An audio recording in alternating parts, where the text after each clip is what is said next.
I'm David Griffin. It's the 8th of February 2018. I'm here in the dressing rooms at Derbyshire County Cricket Club and I'm talking to Callum Brodrick and Alex Hughes. Thanks for joining me today, chaps. First of all, before we get through to your professional careers, I'd like to just start with your first involvement with cricket. If I can just start with you, Callum, what was your first introduction to the game?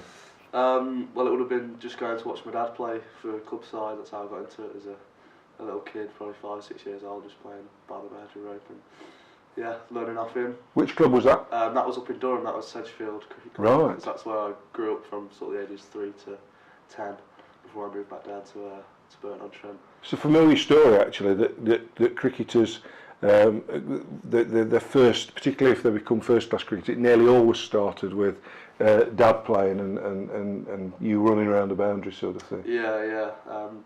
That's how a lot of my mates got into it as well. So. Yeah. And what was the next step from there then to actually playing some cricket? I think there was a quick cricket initiative there. I got involved in that, and then I was quite good because I'd play every weekend. Yeah. So then naturally moved into hardball and through the age group, sort of pairs, under 11s, 13s, and so on. And what about you, Alex? What was your first taste of the game? Mine was probably playing in my garden with my brother and my dad. Luckily we had quite a big garden when I was around sort of probably 5, 6-ish, so we had enough for a wicket and we played a lot in the garden. Luckily my brother's three and a bit years older than me, so yeah, good competition there and I learned quite a lot from them too. And had they played club cricket or competitive cricket? Yeah, my dad was a good cricketer, played a bit of county cricket, not at age group level. Yeah. And then my brother also was contracted to Derbyshire at one point, until he got 3 stress fractures in 3 years in his back, so unfortunately had to sort of give up, but yeah, I think it's probably for the best, and now so I'm sort of going in their footsteps, I guess. Excellent. So what was the first time, Callum, where you actually thought, I know it's difficult because I'm sure you don't want to come across as being a braggart, but was there a point where you thought, actually I'm quite good at this, or I'm better than the people I'm playing against? Well,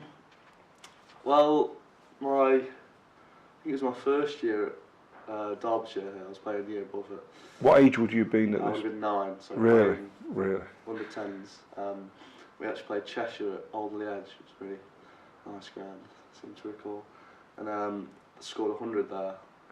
As a 9-year-old? Yeah, against wow. Cheshire. So that's when I thought I've got a little bit of talent there. Really? Did you have a similar early experience, Alex, where you thought I can do this? Yeah, I think just even from club cricket, sort of playing a lot of years above you, you sort of realise if you're doing it at 10 and you're playing the under 14s, under 15s, you realise you can play a little bit. So, but then it's just about loving the game at that point. And luckily, my club was a minute away from my house. So, which club were you at? Wombourne Cricket Club. Right. Yeah, there was about probably a group of 8 of us, including my brother and another family who were very close to us, who played. There was 4 brothers there, so we just went down every day in the summer holidays and played cricket and net all day. So that's probably how I got a lot better as well. And what's the first point where Derbyshire comes into the equation? You know, that first time, where was that for you, Callum? Whether it was the joining of the academy or age group cricket, what's that first time when somebody from the county club gets in touch with you and says you're playing cricket for us? Well, luckily Howard Dytham, who used to be academy head coach here at Derbyshire, was a coach was involved at my club Barton when I was a junior, so it was he sort of spotted me and invited me to come down, and I seem to recall being a nervous wreck. Really?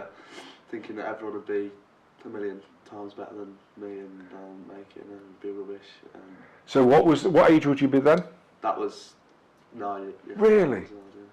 What about you? What was your first link with the county? Mine was actually through the Staffs Academy. So I originally played for Staffordshire, went on to the Staffs Academy, and then that was when the Derbyshire Academy had a link with the Staffs Academy. So we'd go every maybe month to train with the Derbyshire Academy. And at that point, my brother Liam was on the academy as well. So they kind of maybe saw me a bit more and took notice of me a bit more. And then from there, I moved to the Derbyshire Academy when I was, I think, 14. And did you have those same sort of nerves that Callum talked about, that you turn up and think, am I going to be good enough? Yeah, of course there were nerves, but it was eased a little bit because my brother was there. I think that helped. So people tend to treat you a bit better if they know they can't sort of take the mick out of you as much. But so that was quite easy transition. But yeah, facing bowlers a lot older than you, a lot quicker than you, it sort of toughens you up quite quickly. So you can't. There's not really time to be nervous. And you were an all-rounder, but did you have a particular strength to your bow at that time, or did you always consider yourself to be a batsman and a bowler, or was it? At that point, I felt like an all-rounder. Probably because at that point I developed a bit quicker. I was a normal size for my age, or maybe a bit bigger for my age, and I kind of haven't kept growing. I'm not 6'5" and can't bowl 90 mile per hour, so I think that kind of takes you down the pecking order a bit in terms of just bowling in general. But I've always enjoyed batting more. I think it's less work for one, which is nice, and then there's a bit more glory in it, I guess. Yeah. Being a big bat. Callum, just going back down, because I'm still fascinated at 9 years of age that you scored 100. So when you came here at that age, was it age group cricketers you were playing against, or people older than you? At Derbyshire, it was the year above, so. Right. Because I joined a year early. Yeah. I always just stayed in that age group. Even like the year after, I didn't stay in under 10s. I just went with the people that I played with. Okay. And just talking about all-rounders, I was more of a leg spin bowler. Were you really? Yeah. You still do it? No, I've bowled a few offies now, but I used to be big into my leg spin, but then I started growing and right. got the yips. Well, you like fielding, don't you? Because you're a dynamo in the deep. Always enjoyed it, been involved in the So when you obviously both of you became fully fledged members of the Derbyshire County Cricket Club Academy. So how does that process work from your age group cricket to them being selected for the academy? Well, at that point in time, there was a EPP program, so like an elite player program, which is like a step below the academy for sort of younger players, and I was on that with a couple of lads in my age group, and I seem to remember getting a letter in the post. I don't think it was a phone call or face to face. It was just a letter in the post inviting you to be on the programme and to sign a academy contract, and like an initial day to sort of talk you through it. And did that give you a sense of, because I'm fascinated to know at what point there's that, I could be a cricketer, or are you still at that point thinking, this is fun, but I've still got to think about other things? Yeah, I wasn't thinking about making a career out at that point. I was still 14, still just playing because I love the game, playing other sports as well. I played rugby and football, so it wasn't just solely cricket at that point. It was just, I was quite good at it and I loved to play it. What about you? What was your academy grad? You know, when you became an academy player, because Carl Cricken presumably was leading the academy at that time. Yeah, Crick was the academy coach at that point with Howard. And it was pretty much, they saw me net a few times with the Staffs Academy when we came along, and then they obviously liked what they saw, so they offered me a place on the academy. I don't know what year it was actually. I'd like to know how old I was, but yeah, from there just was on the academy for 4 or 5 years, and luckily I was on the academy with two people that live very close to me, in Mike Hill and George Elwis. So we were able to share a lot of lifts, which was probably helpful to our parents, because there was a lot of driving over the 4 or 5 years that I was there. And similar really to the question I asked Callum, did you feel, well, this is a prelude to being a county cricketer, or were you just happy to experience what you were doing, or were you sort of really aggressively ambitious that there was perhaps a county career at the end of it? Yeah, I think I was probably a bit different to Cal there. I always wanted to be a cricketer, and at that point I felt that I was on the way to it. Probably looking back now, I was probably a bit naive into thinking that I was just going to become a cricketer. Right. If I had it time again, I would be like, oh well, I've still got a lot of work to do. But at that point, I thought, I'm in as good a position as any to be a cricketer. And was that competitive within the academy? Was that attitude? Did that prevail within it? No, I don't think it was. No, right. I think you probably get about 3 or 4 that were like that, who felt like that, and then I think a few others would just enjoy playing cricket. Yeah. And probably a few others just didn't probably have the passion of cricket to work harder than than everyone else. So I think, I don't know about that, was it your Yeah. but you always felt there was 3 or 4 that you just felt they're probably not going to become cricketers because they aren't enjoying it as much as everyone else. They're not as competitive as everyone else. That's what I saw anyway. And away from the academy, where at this time are you playing your cricket then, Callum? Are you're in club cricket or schools cricket or both? Club cricket. I was at Barton till I was 14, then I moved to Dunstall to play senior cricket. And that was a better standard, presumably. Yeah, purely on the senior cricket. At Barton we had a really good junior setup. We got to the national finals every year. And really good junior side, but the senior setup wasn't quite as good, so moved to Dunstall. We were playing Premier League cricket at the time. And what was that step up like? Yeah, it wasn't too bad because my dad played there, so I knew quite a few people. And was that, presumably, that was Premier League, was it? I didn't go straight into Premier League when I was 13, I think it was. Played in the second team for a bit, thirds. So yeah, just a taste of senior cricket at that point. And what was your cricket away from the academy then? Mine was One Cricket Club for my whole life up until I think would have been 21 maybe, and I signed my first. I moved up to Derby for the first time, and then I played for Swarkston. But while I was at uni as well, I used to come back and play for One. I think I did play Swarkston. And were you playing at university? Yeah, we played a little bit at university. It was weird 'cause I didn't really go to university to play cricket. I had offers to go to different universities and pursue cricket more. Right. But I felt at that point just to get away from cricket a bit would benefit me because I had a long 4 or 5 years with the academy. Yeah. Kind of really wanted a break from it. And looking back at it, I think it's helped me a lot in terms of how much I realised I wanted to be a cricketer after that.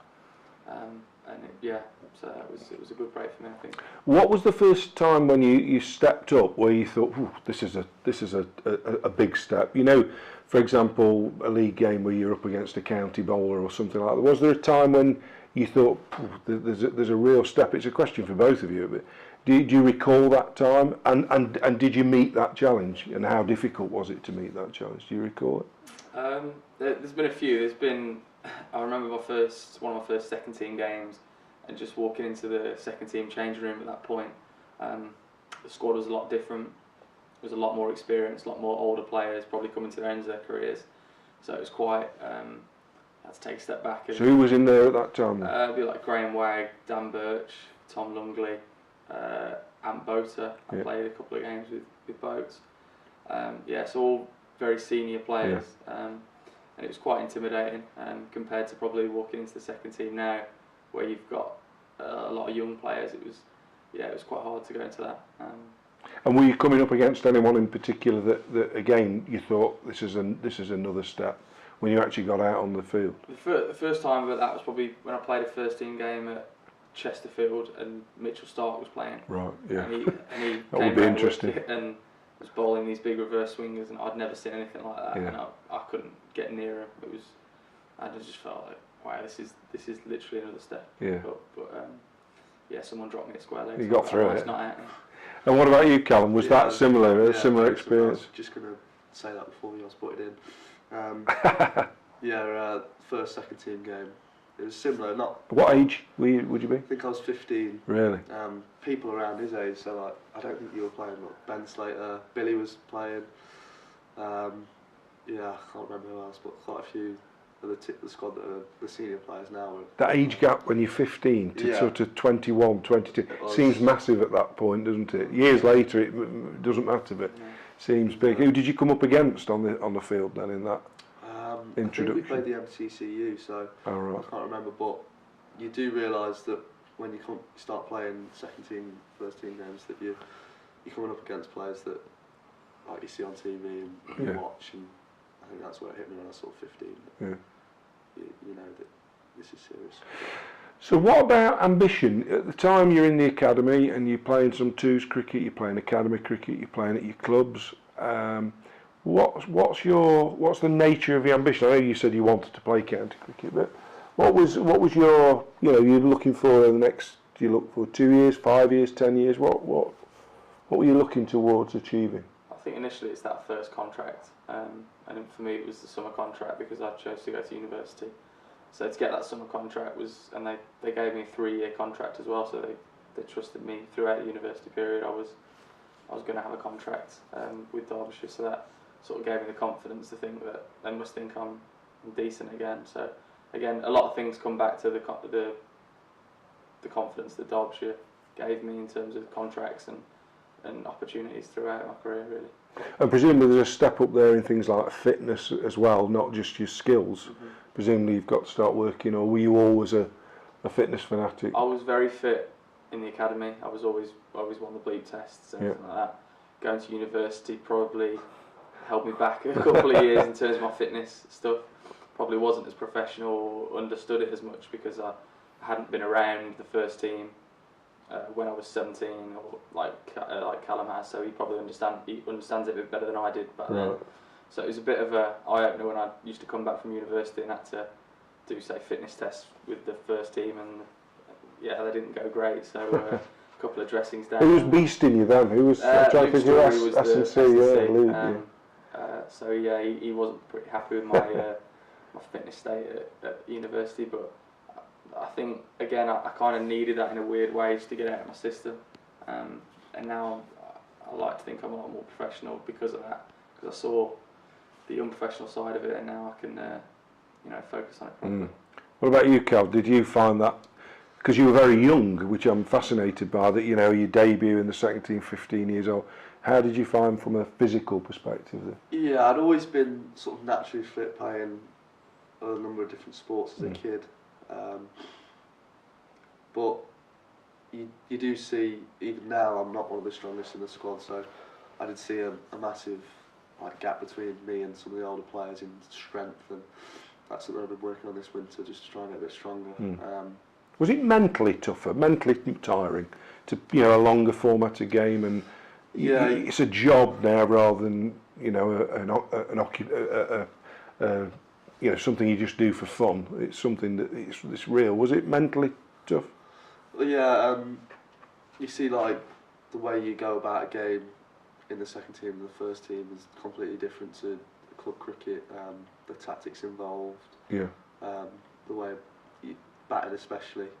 I found that when I was just playing club cricket, I'd just try and play every shot that I had in my locker, just to show everyone I've got every shot, but you can't do that in the higher up you go. You've got to build it in. So yeah, it's definitely mentally more strenuous. And were you? Am I right in thinking that under a certain age you couldn't be sledged? Is that right? I don't know how true this is, whether it's apocryphal or not, that if you're under 18 they can't sledge you when you're playing. I think so, because I got sledged when I was young, and did you? I remember it was quite bad, and our club captain had to report it to the league actually. Really? I think that is a rule, yeah.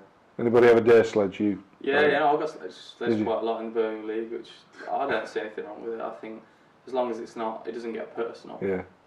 Sorry, if you're good enough to play in the first team at that level, I think it's good. It's good for you. Just let your back do the talking. Character building, yeah, it's good, and you give a bit back, and then kind of shapes what kind of person and what kind of cricketer you are in the future, I think. Just before we close on this first interview, the academy for you and your youth cricket, presumably gave you a great grounding for what you're going on to do now. Yeah, Alex. Yeah, I think it definitely did. Yeah, I mean, just the sheer amount of practice you were doing, it was almost like being a professional back then, because I'd have to go twice a week, 3-hour round trips. So it was a big stress in your life. You don't get to go out with your mates as much. So at that point, you understand that it's quite a big deal, and especially the sacrifices your parents make to drive you there all the time. Like, I think at some point it's you trying to not let them down and repay them a little bit. So you ultimately do it a bit for them and then a bit for yourself, and then I think if it's only for them, I think that will fade out and you won't quite make it. But if you then love the game yourself, I think it's a good mix for the two. Well, it's an excellent place to pause, because obviously we'll look at how you both, to a certain extent so far, have made it in the first class game. So thank you for now. I'll speak to you again shortly.